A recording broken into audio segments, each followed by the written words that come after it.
You put me on to who I think is my favorite, like, under the radar founder, potentially like one of the next Elon Sam Altmans, Avi from Friend. Yeah. I think he is like, I just follow him online, just his whole vibe. I feel like he's truly a unique thinker. Yeah. And he's got incredible technical ability and sees the future, and he's super young. So I feel like he's in a very rare position to actually manifest AI into hardware devices, Yeah. you know, potentially build the next Apple.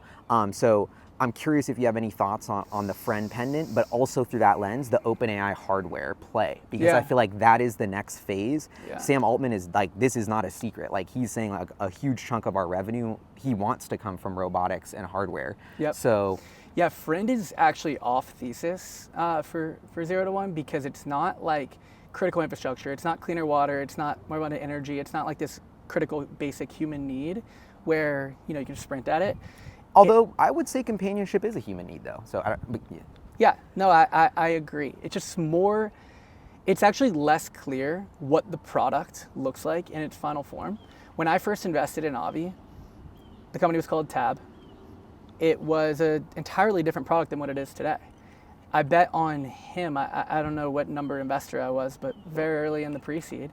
And the reason why was when Avi was in high school, I'm trying to remember which came first.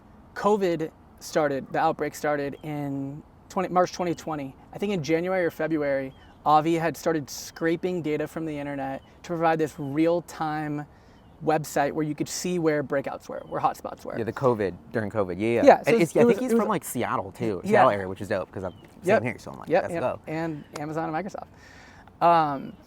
So he has just demonstrated like this exceptional ability. He parlayed that in. He ended up getting into Harvard with like a really low GPA, and then while he was in school, Russia invaded Ukraine, and he set up this like Airbnb knockoff that connected hosts in Ukraine with refugees. So you could donate and give people a place to sleep at night. Wow. Didn't make a penny from it, but was just like bending the earth to do interesting things. Get it? Yeah, wow. So then, that's so cool. Post ChatGPT launch, we're talking about, it's going to know everything about you that you give it digitally. But what about when I'm on a walk and I don't have my phone on me or my phone's in my pocket?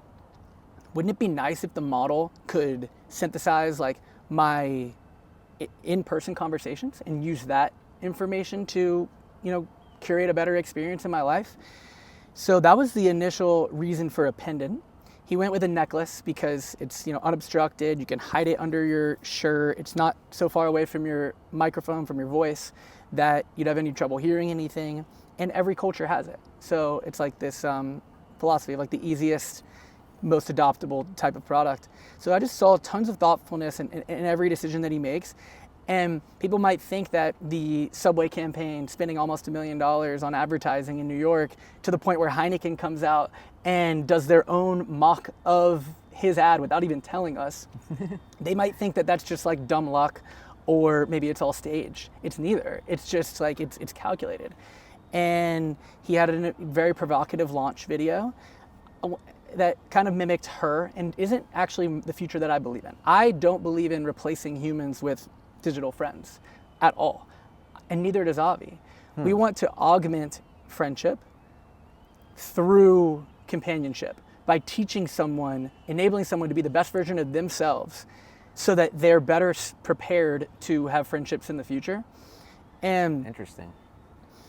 There is this, so that's really the lens that he's building. And it's very deep. Like, he's got this pendant that you can talk to. And even as I'm saying it, I'm thinking through the, like, because I've even tried to, like, I've DM'd him and I follow him. I'm like, I want to invest. Like, you know, it's I can't get it. But I'm also like, I haven't even ordered the pendant, so of course he's not gonna let me invest. Like, there's a little bit of like, damn, I'm like, shit, I gotta get my friend if I'm even gonna have a chance here. But I think it's such a unique and different way. And I like, you know, I think it's so easy to write the friend off as like something weird or not good, but it's almost like this kind of path to find where the value is and explore and push the limits that I find so intriguing about Friend. Yeah. Is I'm like, he's playing with all these boundary pushing things, and once somehow it's gonna click, I feel like, and it takes that pushing to get somewhere new.